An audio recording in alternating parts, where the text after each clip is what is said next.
We are following some late-breaking news tonight out of Louisville in one of the most sensitive, closely watched civil rights cases in the nation. Breonna Taylor, of course, was the young African-American medical worker who was shot and killed during a botched police raid at her apartment in March 2020. Her death ignited widespread demonstrations and passionate calls for justice. And today, on that front, we have news. In the past hour, a judge declared a mistrial after the jury deadlocked in the civil rights trial one of the officers charged in Breonna Taylor's death. The officer in question, Brett Hankison, was charged with using excessive force that violated the rights of Breonna Taylor, her boyfriend, and her next-door neighbors. Hankison fired 10 shots into Taylor's window and a glass door after officers came under fire during the flawed drug warrant search.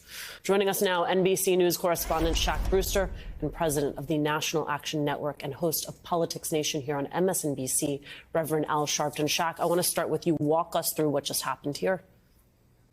Well, the judge declared a mistrial after the jury essentially said that they were deadlocked. They just couldn't reach a conclusion on those two federal civil rights charges against Brett Hankison. Now, he is the officer, former Louisville police officer, who was involved in that, as you mentioned, March 2020 raid inside Breonna Taylor's apartment. Let's just remind viewers of the facts here and what happened then. This happened months before the murder of George Floyd, but this was part of that movement, that social justice movement and the calls for reform.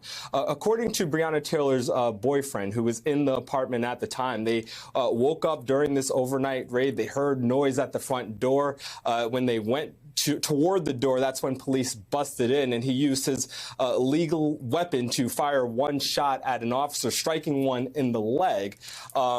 That's when police returned fire, a hail of some 30 bullets. Now, Brett Hankison was one of the officers as part of that raid. While he didn't shoot Breonna Taylor, she was shot multiple times and died in that raid. Prosecutors say that he went above and beyond. He used reckless force when he fired through a window and a sliding glass door that were both covered with blinds and a curtain. He fired blindly, in their words. Brett Hankison, he testified in this case. He said that he felt that he had no choice. He essentially thought this was an ambush on his officers, and a jury that was evenly split with men and women, 6 women, 6 men, 1 black man in that jury, deadlocked and couldn't agree on a verdict on either of the counts. He was being charged and he was accused of not just violating Breonna Taylor's civil rights, but also the civil rights of her boyfriend and a family in a neighboring apartment where some of his bullets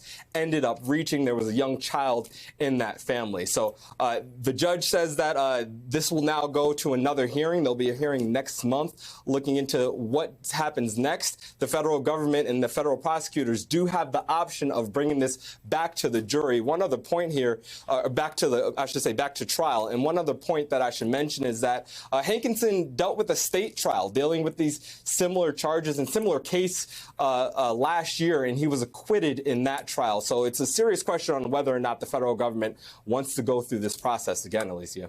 Reverend Sharp.